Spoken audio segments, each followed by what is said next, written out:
여러분 안녕하세요. 저는 다음 화학원 수업을 함께할 이경현 선생님입니다.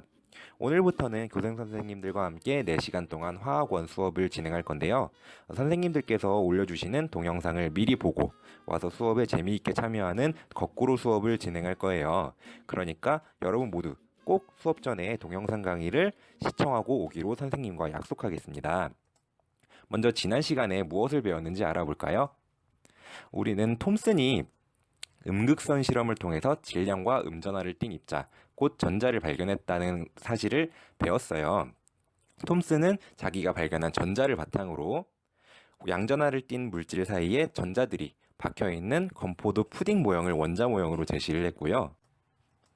러더퍼드는 알파 입자 산란 실험을 통해 원자의 중심에 대부분의 질량을 차지하는 원자핵이 존재하고 그 주변에 전자가 분포하는 모형을 제시했습니다. 이번 시간에는 원자를 구성하는 입자가 무엇이 있는지 알아볼 거고요. 그리고 질량과 전하량을 비롯한 원자의 구성 입자들의 성질에 대해서 알아볼 것입니다. 그리고 마지막으로 원자의 표시 방법에 대해서 알아보고 읽어보겠습니다. 먼저 원자를 구성하는 입자에 어떤 것이 있는지 알아볼까요? 아까 살펴본 러더포드의 원자 모형과 같이 원자의 중심에는 대부분의 질량을 차지하는 원자핵이 있고요. 전자가 그 주위에 분포되어 있습니다. 그리고 원자핵은 다시 양성자와 중성자로 구성이 되어 있습니다. 그럼 원자를 구성하는 입자의 성질에 대해서 알아볼까요? 먼저 기호를 살펴보겠습니다. 양성자는 P, 중성자는 N, 전자는 E-라고 적게 되는데요. P는 프로톤, N은 뉴트론, E-는 일렉트론의 준말입니다. 양성자 같은 경우에는 H+라고 적기도 하는데요. 수소 이온은 수소 원자핵과 같고 수소의 원자핵은 곧 양성자 하나로 구성되어 있기 때문에 이러한 표현이 가능한 것입니다. 다음으로 원자를 구성하는 입자의 위치에 대해서 알아볼게요.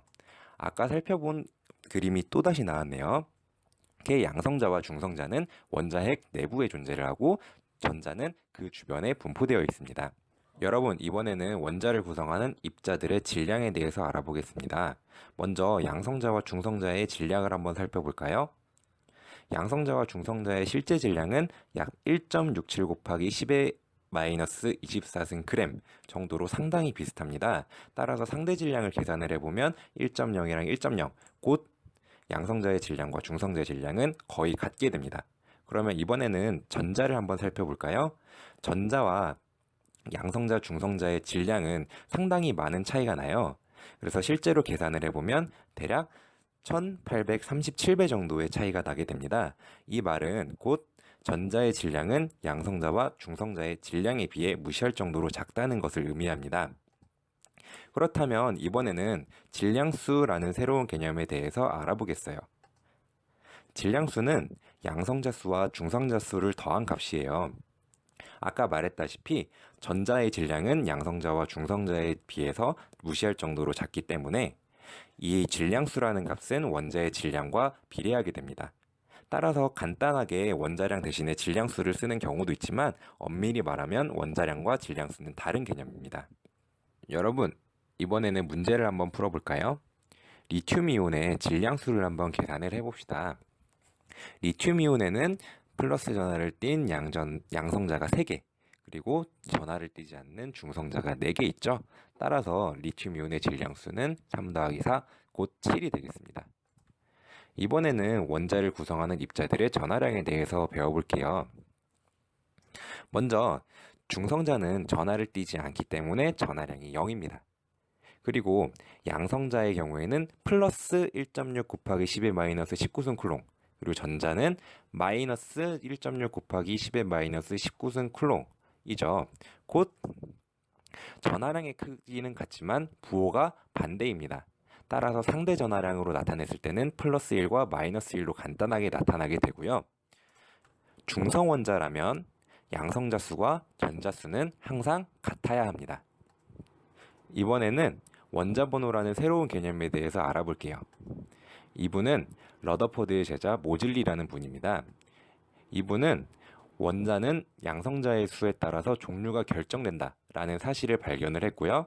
따라서 원자 번호는 곧 양성자 수와 같다는 것을 정리를 하셨어요. 그리고 방금 살펴본 바와 같이 중성 원자라면 전자수도 원자 번호와 일치를 하게 되겠죠. 이번에도 문제를 한번 풀어보겠습니다. 아까 봤던 리튬이온의 원자 번호를 계산할 건데요.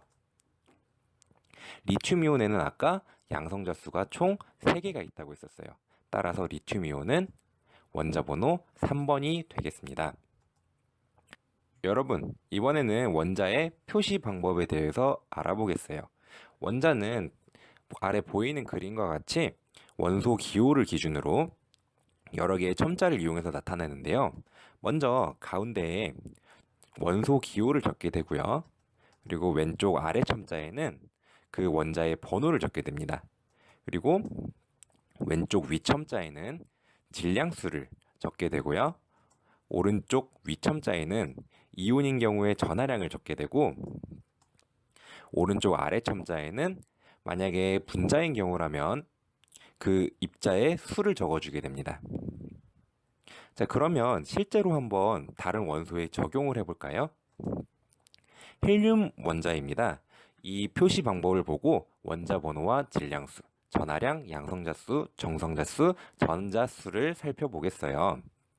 먼저 헬륨 이온의 원자 번호를 살펴볼 텐데, 왼쪽 아래 첨자가 원자 번호를 나타낸다고 했었죠?